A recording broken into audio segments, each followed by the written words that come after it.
In this second part of the apartment renovation, I will show you how to install the interior doors. In this case, I need 2 pocket doors and a hinge door. I'll start with a hinge bathroom door. I bought a white lacquered pre-hung door, easy to find in any DIY store.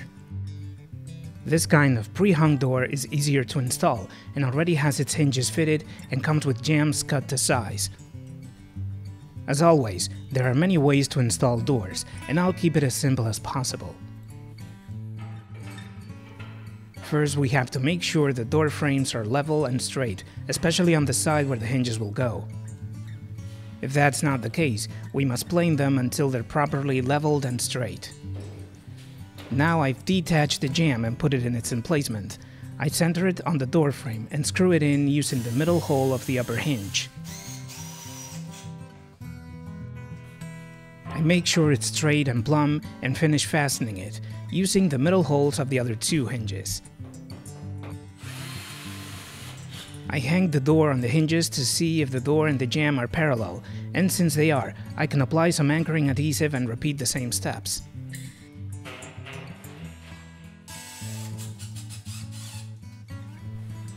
Now I'll check the other side of the jamb. I'll use wood wedges to lock it in place.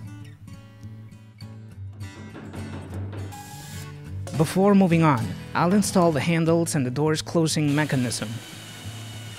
I have to find where to drill the holes on the door to install the lock, because these pre-hung doors don't usually ship with one. I drill the hole carefully and reassemble the entire mechanism.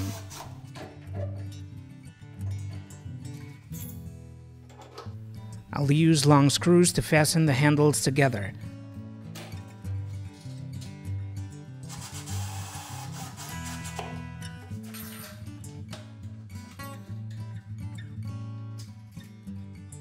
Finally, I put the locking mechanism in place with screws and attach its steel covers.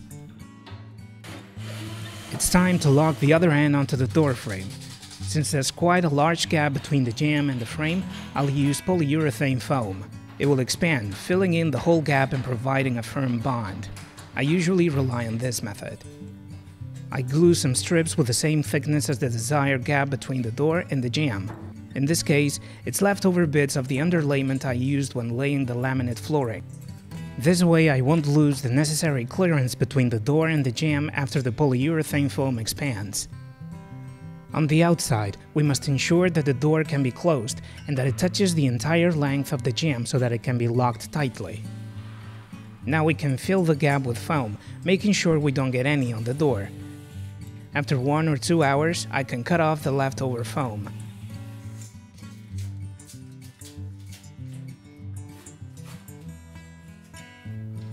Now all that's left is to fit the casings.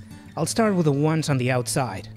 As you can see, this model has some grooves that fit into the door frame itself, making the installation much easier.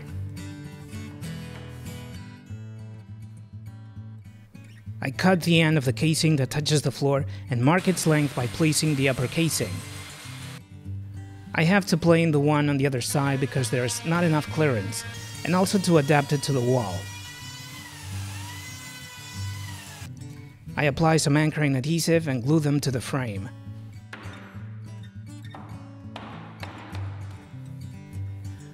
On the other side, inside the bathroom, it gets more complicated. There's tile that goes halfway up the wall, so now I have to make some recesses on the casing. I'll use my portable workshop, which is very handy when it comes to this kind of machining.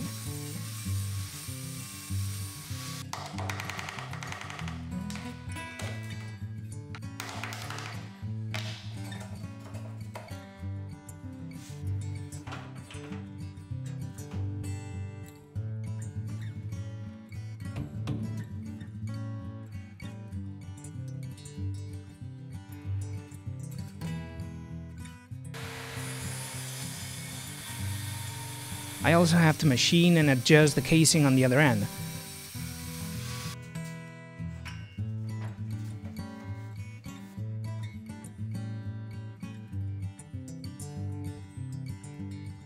Finally, I put in the rubber strips for a better closing and to dampen noise.